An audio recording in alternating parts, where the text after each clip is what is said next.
But when I look back, my mind is like I have two minds or three minds. On the back, there is a big building that was being constructed. When I was thinking, now I don't thinking nothing. I'm not thinking nothing, and suddenly I look behind, and my mind have created a big building about life, about things. How I deal with that? Well, you have to find yourself, you have to find your mind not behind but in front. Let me tell you. So you look behind and the mind is, building up all this stuff. But there's a place where the mind is kind of like in front, meaning that it's just up there. It's being, whatever it's doing, something is earlier than the mind that doesn't reach mind yet. It's very, very pure, like just an empty space. And in that space, this dance called mind happens. And it can have many different plays going on, different rooms going on in the mind. This one over here is doing this, is saying this, doing this, that. But there's a space here that is not at all involved with the mind. Although the mind activity can be seen, but this space is it's very different. It's like it's very different. It's like looking at one of these. If you go into one of these big aquarium places, you go inside a space and you can see all these fishes and things going on, and you feel like they're right in the same space, but they're not in the same space. It's like the emptiness is this kind of empty space. And when you talk about the mind, you don't have to look behind, because if something has to look behind, it is a kind of something. It is something that's doing that. And any something is what's going to, you are going to notice it. It's what I call it, it's in front. It's just in front. There's nothing behind. Something can only be behind if you have a shape. If you have no shape, everything is seen. And so, if you have a shape or a form, something can seem to be behind you, like, this. But if you have no shape, everything is in front of you. Everything is within you. So the real purpose of any of these exercises is because why we feel that something is behind is only because of the habit of identifying with the form, with the body, and then you feel, something is like, even my mind is somewhere here, something is like there, and so Yeah. on. That's in relation to the body. But when you realize that even your body, you can perceive. Of course, I can't see my body from here with these eyes, but I'm aware of my body. I'm aware that I can feel it and watch it. But when I call that it's in front, it means that all these experiences are taking place inside an intelligent space that just feels like it's empty. So everything is seen. Because we're not used to thinking like that, it feels like, whoa, that's very deep or something. But actually, it's very simple. And if you can see in this way, then you start to see that, wait a second, but whole of this world that I've been seeing from my childhood, everything, nothing actually touches me if you come to see that you are that empty space. It's not something you have to imagine, actually. It isn't really like that, because even when you say something is behind, it is still an expression, it's still a feeling that's happening in an empty space, an empty intelligent space or something. And from this place, everything is appearing and disappearing. You got a headache, so, oh my God, I got this headache. Headache came, you were there before the headache came, it's present and it goes. And still the empty space is left. The empty space is always there. That emptiness, I'm saying empty space, but it's as best as I can use words, that emptiness is always there. The more you get used to it, because sometimes you think that you're looking at the empty, but actually you're looking from the empty, actually. And the more you get just, whoa, wait a second, my God. Like everything becomes like a tourist. Everything is a visitor. It's just a feeling, a thought, a sensation, imagination, memory. Everything is in front. Everything is perceived. Everything you perceive. And everything you perceive, it comes and goes. So I advise the people, don't get attached. You can observe everything, but don't combine that with a sense of self, and don't go into a shape. It takes a little bit of practice to keep remembering that. But as soon as you start to discover the beauty of it, it gives you, oh my God, it's like you you are kind of everywhere, but you're still in the body. But it's very different, very different. Then you don't think there's anything behind you. If you have no shape, there's nothing that's behind you. You know, there's not even anything really, really in front. There's just things coming up. So I found myself saying recently that everything that appears, or to happen, everything that appears in this infinite expanse, which doesn't appear. But I use other words that says everything that happens momentarily in the immensity of the non-happening. And if you can reflect on any of these kind of things, it will keep showing you that, wait a second, the one constant is a thing which is no thing. Everything that is a thing is a variable. I mean, it comes and it goes, and it is perceived to come and go. If anyone gets this, you see, like what I've shared right now is the essence of all the scriptures I tell you just now. The essence of what the scriptures are trying to convey, the highest scriptures are trying to convey, I'm sharing with you right now what it is, the essence of it, so that it becomes your experience. Wow, you know, because most things are trying to tell you about something, a shape, a movement, something conceived to be, sort of entertaining or something, some kind of object, some kind of movement, some kind of thought, some kind of feeling, some type of experience. Everything in the world. Nothing talks about the nothing. Anything can only be anything, and everything can only be everything because they appear in the no thing. The no thing is the constant, including it is the constant of it. You are that actually. Everything that appears disappears. You are already here before something appear. You watch its appearance, and you watch its duration, and you watch its disappearance. You know, you're still here. Who are you? You see. So it's very, it's always been for myself, in order to understand things, to try and find the simplest way to see them. Because I find if it goes complicated, then it goes into what I call mind. Then the mind kind of thinks it understands something. But in the simplicity, you can actually find, wow, but it's simpler than simple, because I'm not creating. I'm not using imagination, so there's nothing being created.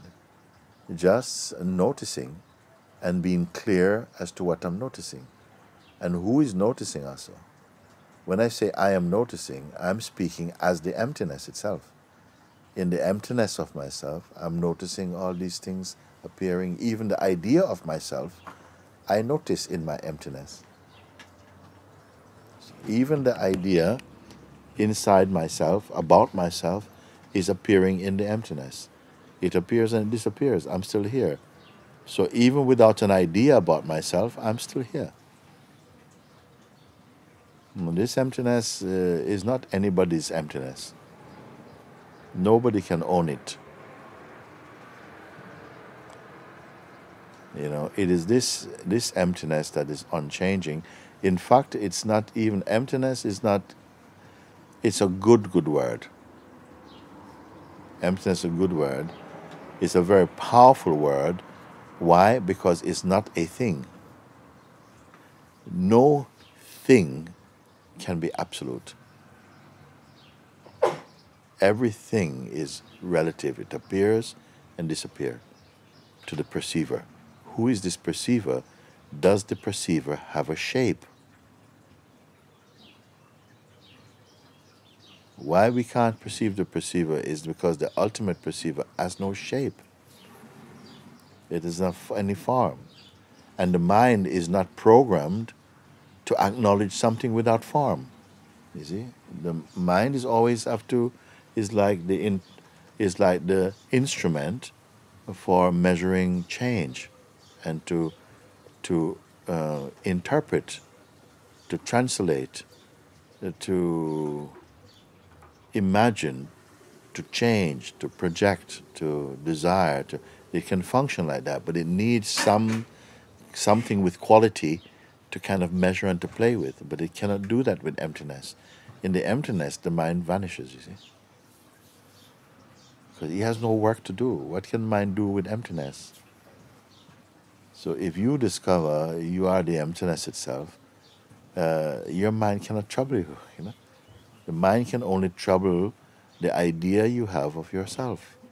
The idea you have of yourself is a thing.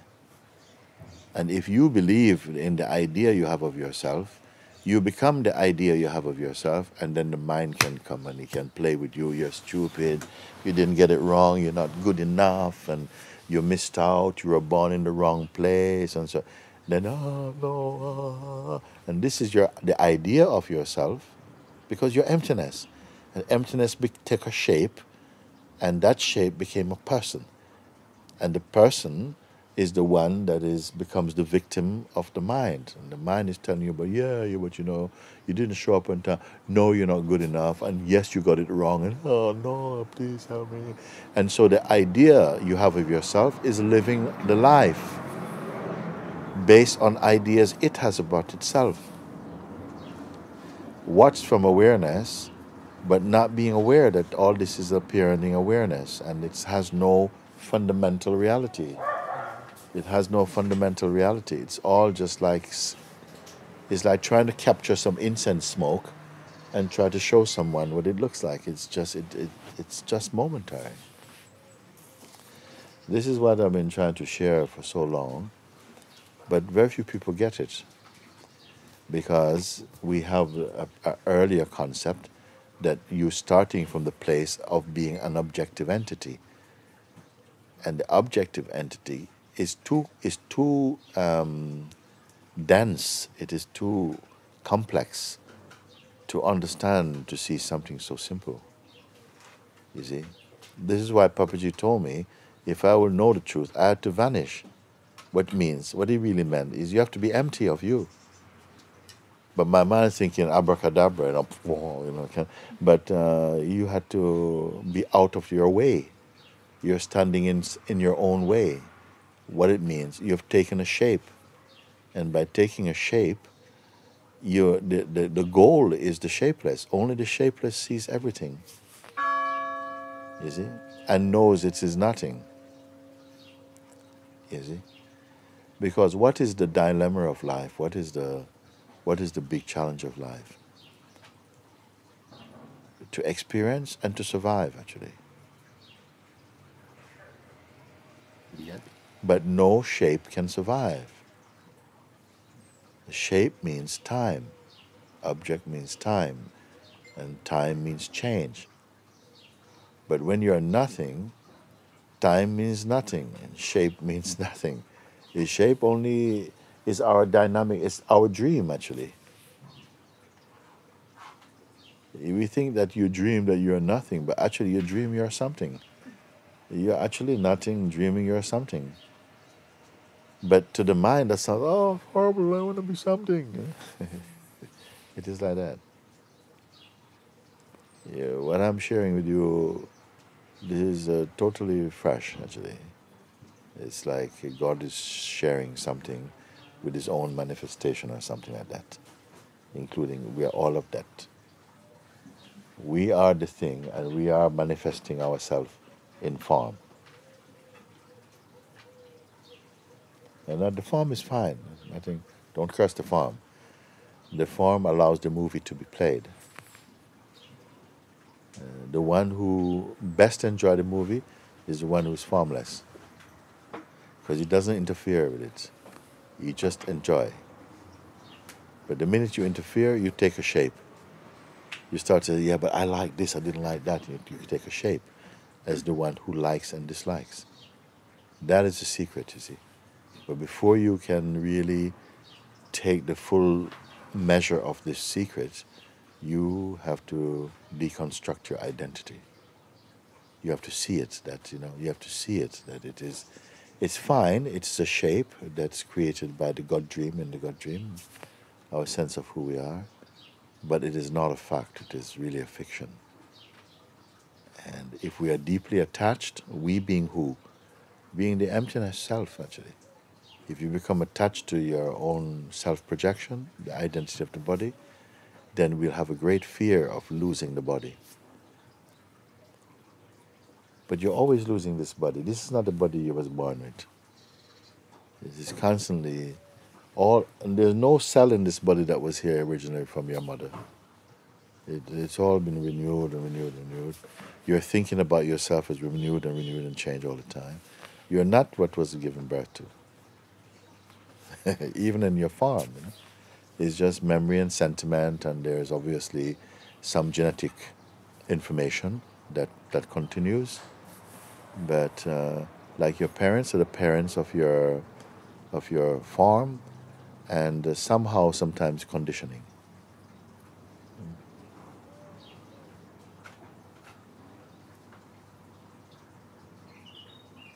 When the parents first had the baby, were they expecting you particularly? So it's going to be a girl, but I don't know what it's going to turn out like. Nobody knows. How is it going to turn out? It's going to turn out like how it turns out any moment. It keeps changing, There's something inside that child entity that and growing, all that is aware of all these changes, it's aware of them, but it is not shaped by them. This is what the sages, they discovered that. Or rather, when they discovered that, they became sage. You can call it that. Meaning the one who sees, the seer, the one who see, mean one who really understand that, but not merely an intellectual understanding, a very profound understanding which changed the way that we experience. And everyone, it's the same, actually. The DNA of every form is an emptiness. It's not a fault, actually. It's a play. It's not a fault, it's a play. That just in the same way that all the beings who exist in the ocean are wet, all the beings who took form gets conditioned into believing that they are the form. It's just, nobody's to be blamed. There's no blame. It's an exercise. It's God's play. None of the beings can exist without the source. The source is the source playing.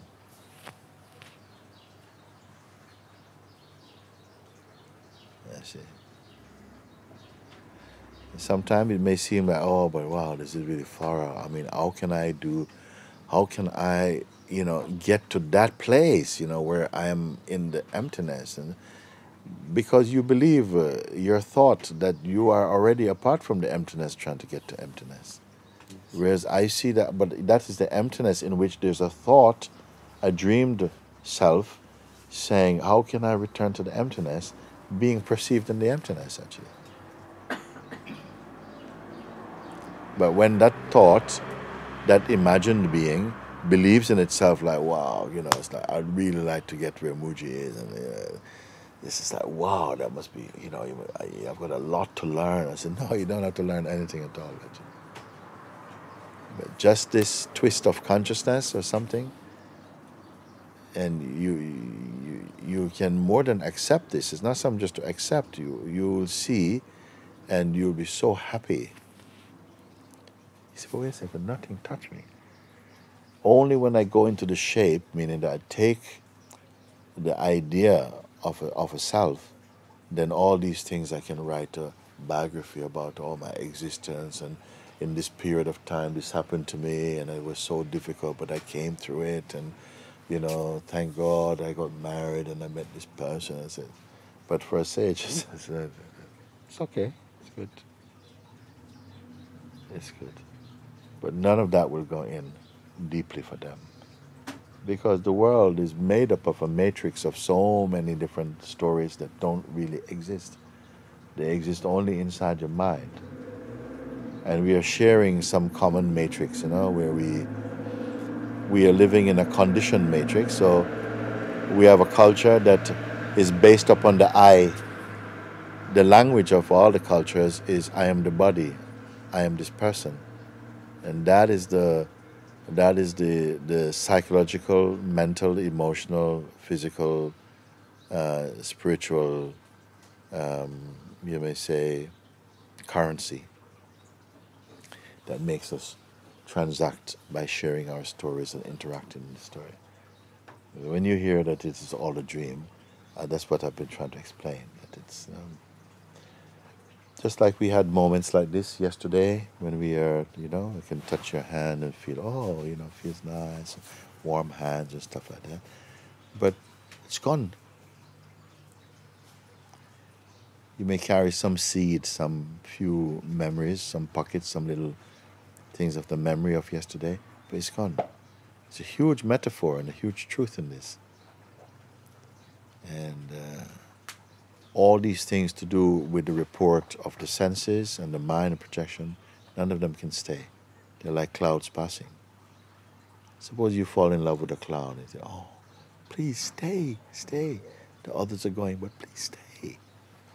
No, it has to go, it's gone.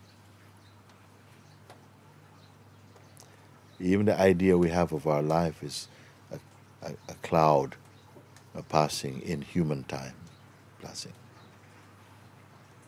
But that which is aware of the cloud changing, that is not a cloud.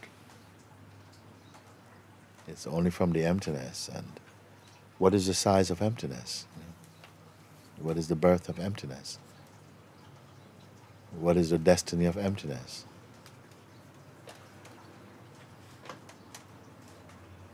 Where is heaven and hell for emptiness? And yet in the human psyche it's very difficult to, because a deep conviction is inside the human expression of consciousness that clings to the form, and the form becomes our blindness. But the form is innocent. It is very necessary to have the experience of the dream and even the experience of awakening. Awakening takes place in the emptiness that is never sleeping and is never awake. It is always pure.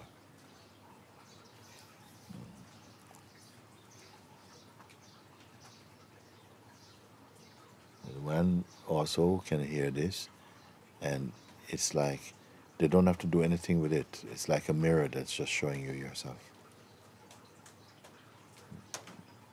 A mirror is not doing any gymnastics. It's not interpreting you. It doesn't have any opinions about, oh, you're looking a bit tired today. It's just reflecting. And the emptiness is just somehow reflecting something to the intelligent principle of consciousness that acts as the seeking, the urge to you may call to evolve, maybe, to grow, to attain, to reach something. What is it trying to reach? All of us seem to be in this drive, this momentum of evolution. Where does it go to? Is evolution in the human experience the finality of evolution? Is it the death of the body? What is evolution for what? These things we can reflect on, and those who have understood, they introduce these reflections to help us. Where are you going?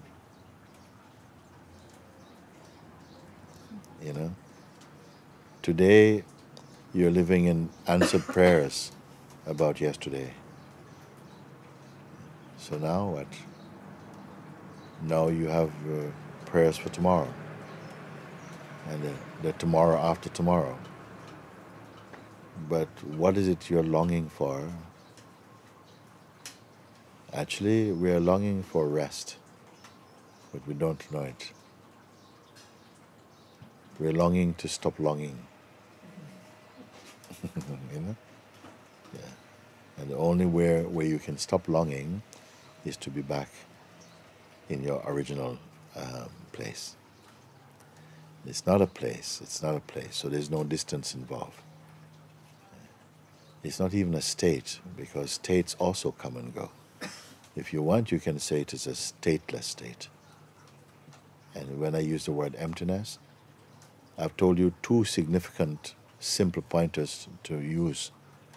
One is the emptiness, and one advice: don't go into shape.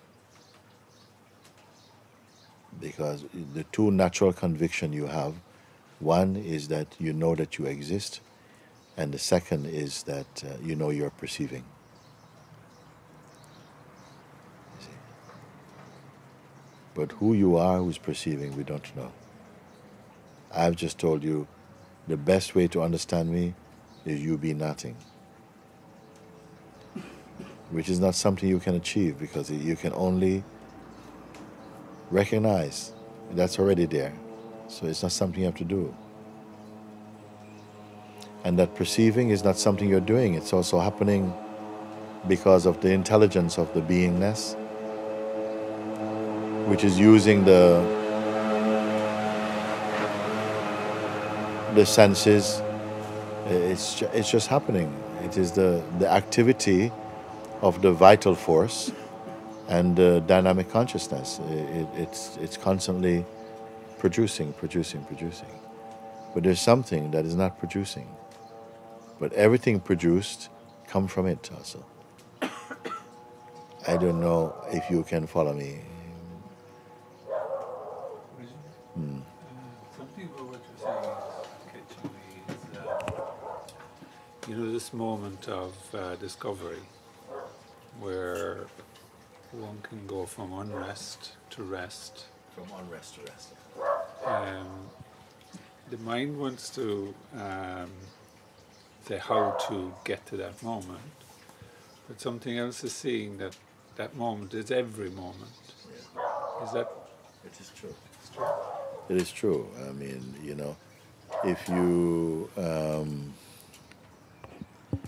I mean, if you can solve unrest, you don't have to find rest.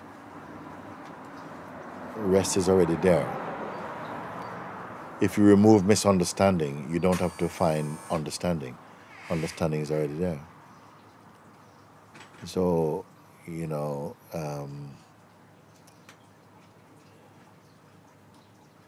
again, because we give so much importance to going to the belief in concepts also, which is unavoidable, because we already took the shape of one concept, the shape I am this person.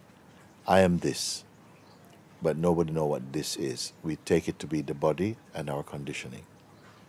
But I am this, or I am that, or that I am, is not relating to the body and to the person. It's relating to that emptiness. That's simple language, There are others who maybe describe this in much more complex way to try and bring. I think it's enough to say it's emptiness, actually. Beyond the concept of becoming empty, or even the concept of emptiness, it is there. It doesn't call itself emptiness.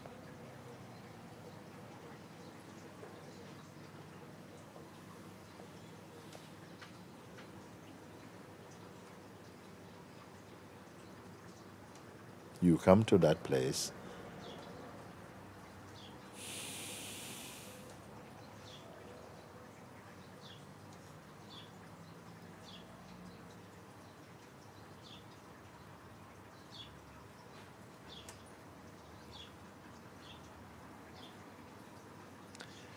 it is the only place where there is rest. Everything is rest a while.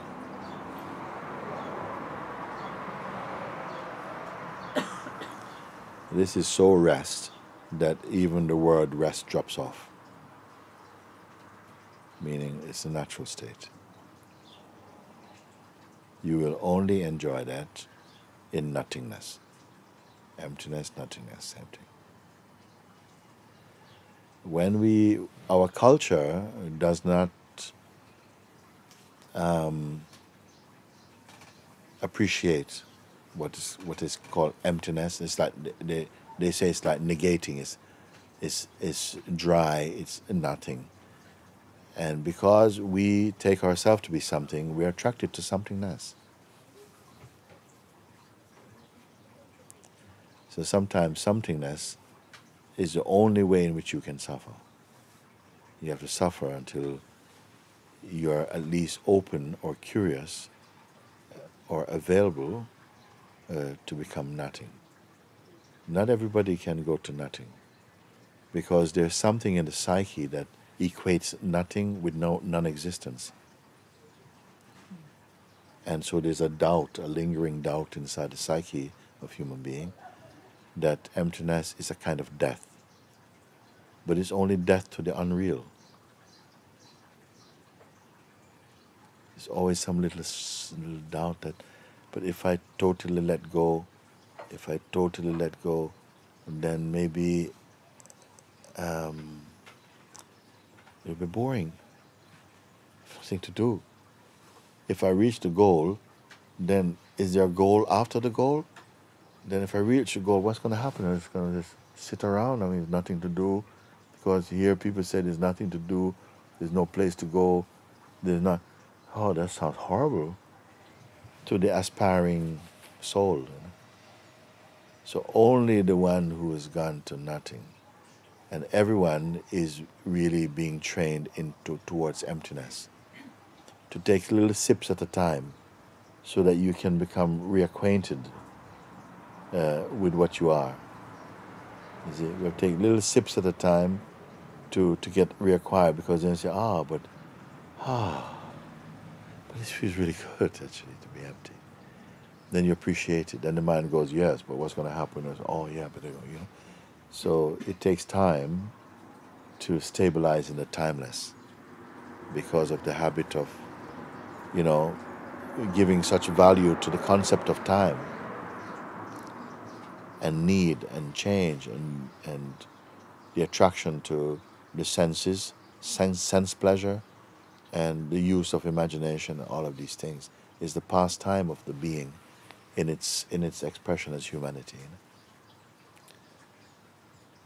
So very, I say simple,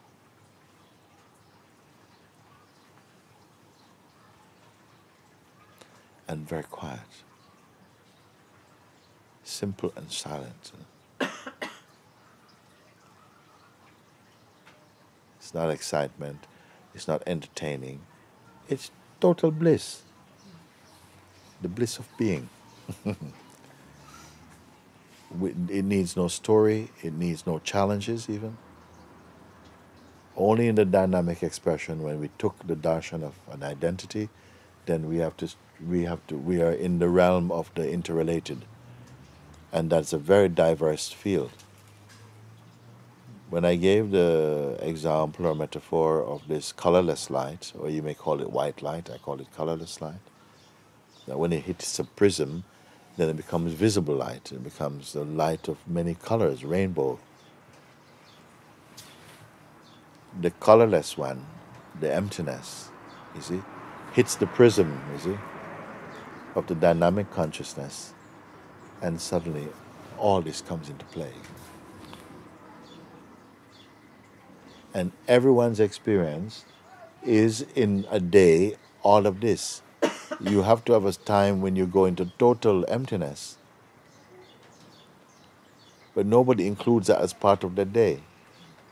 When you talk about your life, you don't include your sleep. Because human being wants activity. They relate activity. This thing happened, and we're attached to happenings. But we don't see the happenings have no meaning without the non-happening. Without sleep, you have no life. And it shows that when you go to sleep, sometimes the mind is still there in the form of dreams. If your identity is too loud, then even you go to bed, you dream only, you don't get to deep sleep. When you're in deep sleep, nothing touch you. The deep sleep is a metaphor. It is not what the self is. It's just a metaphor in the dynamic arena to give you a sense of something to ponder and to reflect upon. You know? So you come to find the thing which is indescribable. Emptiness is a word. You know? What is the content of emptiness? What is the history of emptiness? What is the religion of emptiness? What is the agenda of emptiness? What is the agenda of emptiness? So mind is not attracted to this. And we are attracted to mind until mind beats you up. When you're overwhelmed, then you search for rest. And to that extent you're open to go beyond the field of the dynamic. Just like that. And with these things, we don't have to talk much more about them. I prefer to get to the point like in 3 or 4 sentences, and it should be enough. Then otherwise what happens, our minds want to talk more about it, and so you keep the food in your mouth, you never swallow. If you have too much food in your mouth, you cannot swallow, you have to spit it out. Yes, have enough food so you can chew and swallow. You know? So that's why I say I don't think it's important to keep learning. And I can tell when it's enough, like you're full enough. And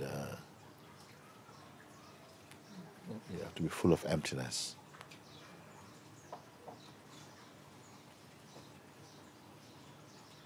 Okay.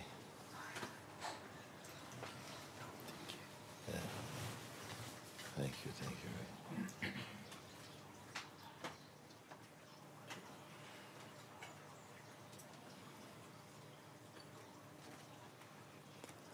One last thing, you see, just to remind you not to be afraid, because in the emptiness, your powers are much more diverse. You're not a stranger to anything at all. But as soon as you become something, you become sort of conditioned. And you have to relate to things within the groove of your conditioning. If you stay shapeless, it's like you can relate to everything. It's such a wonderful discovering, you know. And it is never boring. Except if you let the mind come and says, but it's a bit boring. And then that's belief. So you always have to somehow have to use your discernment sometimes to just, to discern between the serpent's voice and your natural knowing. And that exercise is very, very good, because gradually you come to just to detect it so quickly. And if you catch him quickly, after a while he gives up. Like, it won't come. Won't come. He will only come if it can be hidden.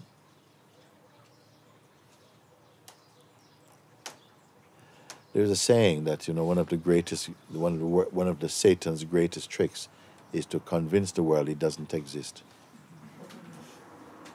It's a kind of saying, that no one thinks it's easier to deceive you than to convince you you're being deceived.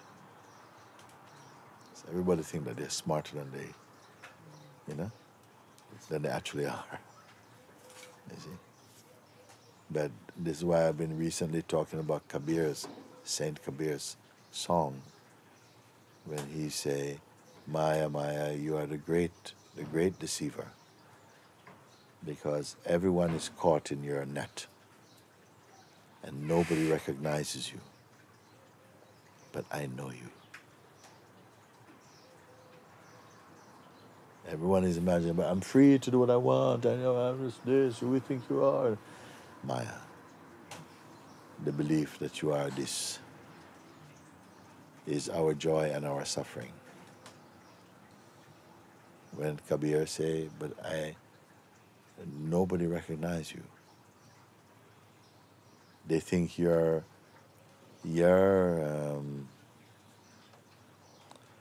spell, they believe is their wisdom. So everyone is trapped in your net. But I know you.